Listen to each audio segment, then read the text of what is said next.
Bienvenidos a un video más de relatos de horror. Apaga las luces, ponte audífonos y ponte cómodo y escucha esta historia de terror. El peregrino de la Merced. En mayo de 1967 llamaron a la puerta del templo de la Merced.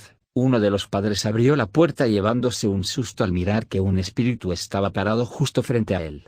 «Tome, padre, hace muchos años prometí esta corona a la Virgen de la Merced», dijo el espíritu extendiendo su mano y dejando ver la joya. Pero esta historia no se sabría si aquel espíritu no hubiera regresado de su tumba para contarla. Corría el año de 1657, siendo virrey de la Nueva España don Francisco Fernández de la Cueva, duque de Alburquerque y Grande de España. Las minas de Guanajuato producían grandes ganancias al reino. Se cuenta que procedente de allá llegó un peregrino de nombre Juan Reséndiz a pedir albergue en la casa de su amigo don Melchor de Mendoza, propietario de una de aquellas minas. Reséndiz le confió a su amigo que había prometido a la Virgen de la Merced un presente si lo salvaba de una terrible enfermedad que lo había tumbado días atrás. El huésped solo tenía la intención de pasar aquella noche en la casa de su amigo, ya que, de acuerdo con sus planes, al día siguiente por la mañana llevaría el presente al templo para después volver a Guanajuato. Don Melchor condujo a su amigo a una de las habitaciones de la casa para que se pusiera cómodo. Ahí le pidió que le mostrara el presente. Fue entonces cuando sacó una hermosa corona labrada con plata y jade. «Gaste lo poco de mi caudal», dijo el huésped, «complete lo demás con limosnas para mandarla a hacer con los mejores artesanos de Guanajuato». «Qué hermoso trabajo», dijo don Melchor, «lo que daría por poseer esta alhaja». Jamás mis ojos contemplaron cosa igual. Los ojos de don Melchor brillaban de malvada codicia. El hecho de poseerlas se apoderó de su mente. Y si logro emborracharlo será más sencillo quitársela, pensó de inmediato, y si quiere hacer alguna reclamación, diré que un criado huyó llevándose varios objetos de valor. Así don Melchor le ofreció cada vez más vino a su amigo, que empezaba a perder la cabeza. Reséndiz se tambaleaba cuando por fin dejó la mesa para dirigirse a su cuarto. Minutos después dormía pesadamente, situación que su amigo aprovechó para buscar la corona que se encontraba justo debajo de la almohada del embriagado. Pero lejos de lo que don Melchor esperaba, en el momento en el que tomaba la corona, la mano del peregrino lo detuvo. Empezaron a forcejear por la posesión de la alhaja y posteriormente pasaron a la agresión física. Don Melchor era más fuerte que su oponente, pronto lo dominó oprimiéndole el cuello del infortunado. Los ojos del peregrino se clavaron profundamente en su agresor antes de morir, mientras que éste, de quien pensó sería un buen anfitrión, tomó entre sus manos la corona con un brillo maligno en su mirada. «Jajaja, es mía y tu querido amigo», dijo mirando al cadáver del peregrino. «No podrás contarle a nadie que yo te despoje de tu joya». Y aunque extrañamente los ojos del peregrino ya muerto parecían seguir a su asesino, este no le dio importancia, y dedicó con empeño a ocultar su crimen. Trasladó dentro de un costal el cadáver hasta las afueras de la ciudad y lo arrojó al río de la Piedad, donde pensó, nunca más saldría. Algunos días después, el cadáver del peregrino fue hallado. Todos creyeron que había sido víctima de ladrones y don Melchor aprovechó la situación para costear los gastos del entierro con el único fin de que jamás se sospechara de él. Ese mismo día recibió una invitación para asistir a un baile en el Palacio Virreinal, para lo que era preciso que su esposa asistiera con sus mejores galas. Así doña Francisca puso gran esmero en su atuendo. Esa noche su marido la miró extasiado al tiempo que le dijo: «Veo que te hace falta adornar el cabello y tengo un presente digno de tu belleza». Salió deprisa de aquella habitación para volver instante después con la corona de plata y jade. «Permíteme coronarte como la reina de mi corazón», dijo al tiempo que le levantaba la corona. Pero al momento en que la colocó en la cabeza de su mujer, ésta lanzó un fuerte grito de dolor, retorciéndose con desesperación. La dama trata de quitarse su alhaja que su marido la acaba de colocar, pero por más esfuerzos que hacían ambos por quitarla no podían. Pareciera que estaba clavada en la cabeza de aquella mujer. Don Melchor miró con horror como la cabeza de su mujer comenzó a sangrar. Finalmente llamó a los criados para que estos hicieran uso de sus costumbres para quitársela. Untaron manteca a la cabeza de doña Francisca, pero no dio resultado. Intentaron con pinzas y tenazas y tampoco consiguieron retirar la alhaja.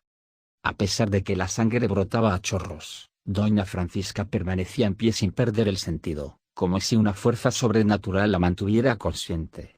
Fue en ese momento cuando todos los presentes fueron testigos de un hecho escalofriante. La señora volvió su mirada hacia una esquina de la habitación y lanzó un espantoso alarido.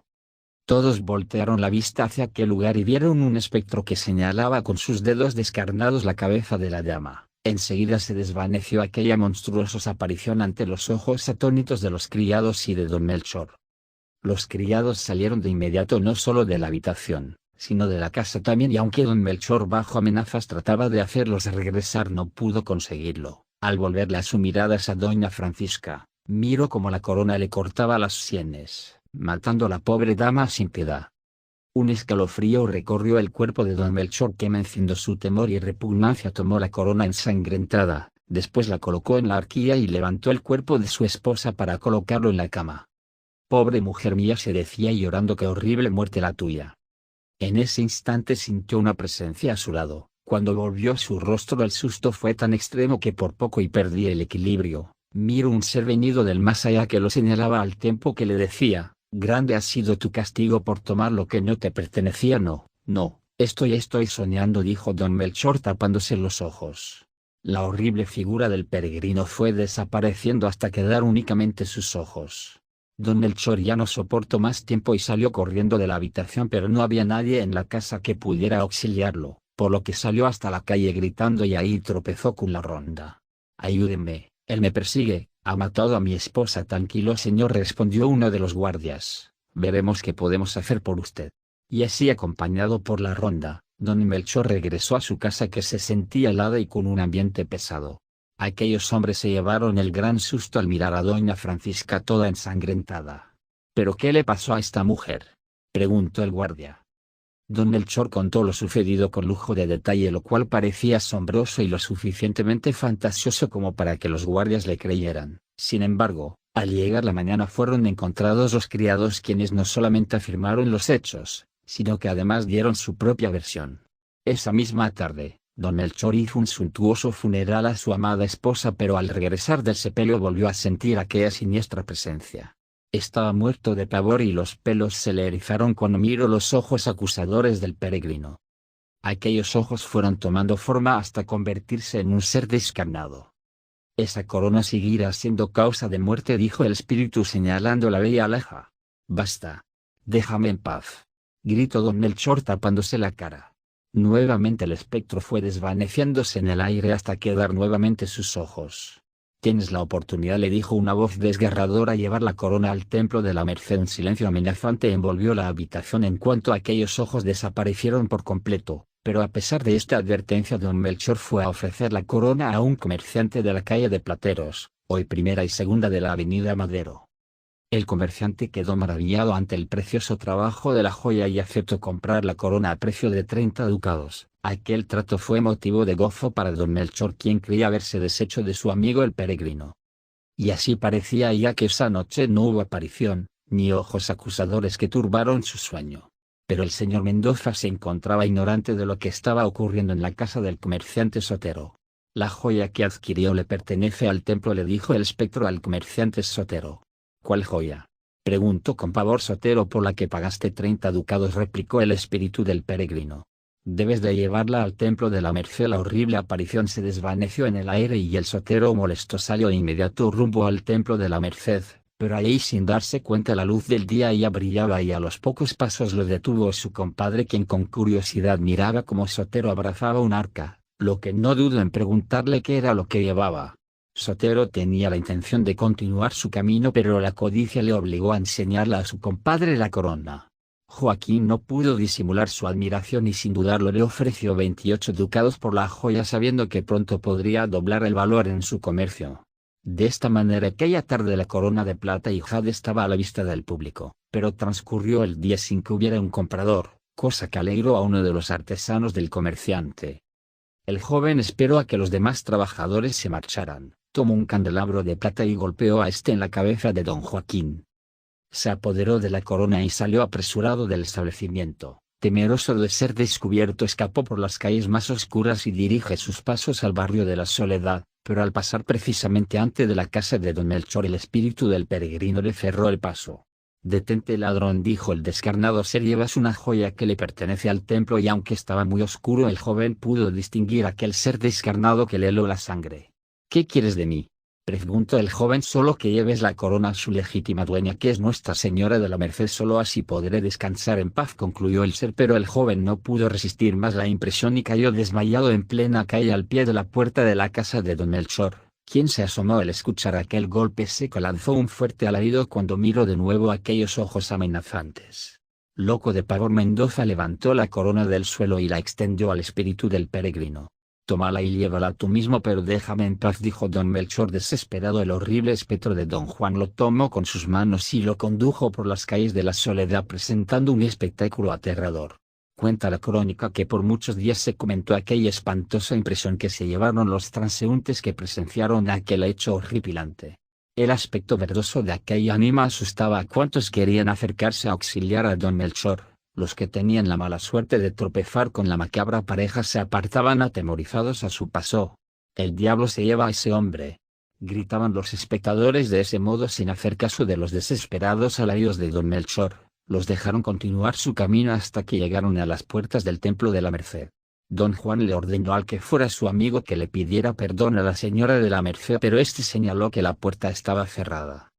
El espectro levantó su dedo haciendo que se abrieron las puertas. Don Melchor entró lentamente por aquel templo, que permaneció en la oscuridad apenas iluminado por las velas que permanecían al pie de la imagen. Avanzó por la nave principal, aproximándose al altar mayor donde reposaba la sagrada imagen de la Virgen. Sus manos oprimían convulsivamente la corona mientras su frente sudaba frío. Con pasos temblorosos anduvo el espacio que mediaba entre la puerta y el altar, llegando a los pies de la Señora de la Merced. En ese momento se apareció el espíritu de su esposa, quien le habló con voz sepulcral. Los cabellos de aquel desdichado hombre se erizaron de horror de ver ante el fantasma de doña Francisca, que presentaba su cabeza ensangrentada. «Hazlo ahora», decía el espíritu ensangrentado. «Maldito seas, don Melchor, me condenaste a una muerte sin confesión». «Calla», gritó don Melchor, ya insuficiente atraído por las voces que daba don Melchor. Uno de los padres acudió al templo, hizo cuantas preguntas le vinieron a la mente al ver ese hombre dentro del recinto sagrado. A su vez don Melchor le dijo: «Padre, esta corona ha sido la causa de tantas desdichas». Al momento en que levantaba la corona, Melchor habían enloquecido, tiró la corona y salió corriendo del templo, pero a unos metros adelante cayó en una acequia donde murió ahogado. El padre tomó la corona y, mirando a las ánimas errantes, dijo: «Esta corona ha sido causa de muerte. Es preciso bendecirla antes de colocársela a Nuestra Señora de la Merced». Pero aunque la historia debería haber terminado ahí, se cuenta que cuando el prior del templo se enteró de lo sucedido, manifestó en cierto reservas para la corona a la Virgen. Cuando aquella alhaja la iba a guardar, cuando sintió una presencia a su lado, y al volver su vista veo que el ser espeluznante que le decía: «De Guanajuato vine a obsequiar esta corona a la Virgen, colóquesela a Nuestra Señora para que yo pueda descansar en paz». Venciendo su pavor, colocó la cruz de su rosario entre él y aquella aparición, prometiendo que lo haría. Sin embargo, aquella corona jamás pudo ser colocada en las sienes de la Virgen, pues desapareció misteriosamente antes de poder ser bendecida. Y aunque esta historia permaneció muchos años guardada en los archivos del viejo convento de la Merced, tuvo que ser extraída para darle explicación a una extraña muerte ocurrida en la década de los 60 en el siglo XX, cuando una dama murió al colocarse una corona en la cabeza. Nunca pudo precisar si se trataba de la misma alhaja. Lo cierto es que su muerte fue muy similar a la de doña Francisca. Espero que te haya gustado esta historia de terror. Si es así, suscríbete, deja tu like, que eso me ayuda mucho. Sin nada más que decir, nos vemos en la siguiente historia de terror.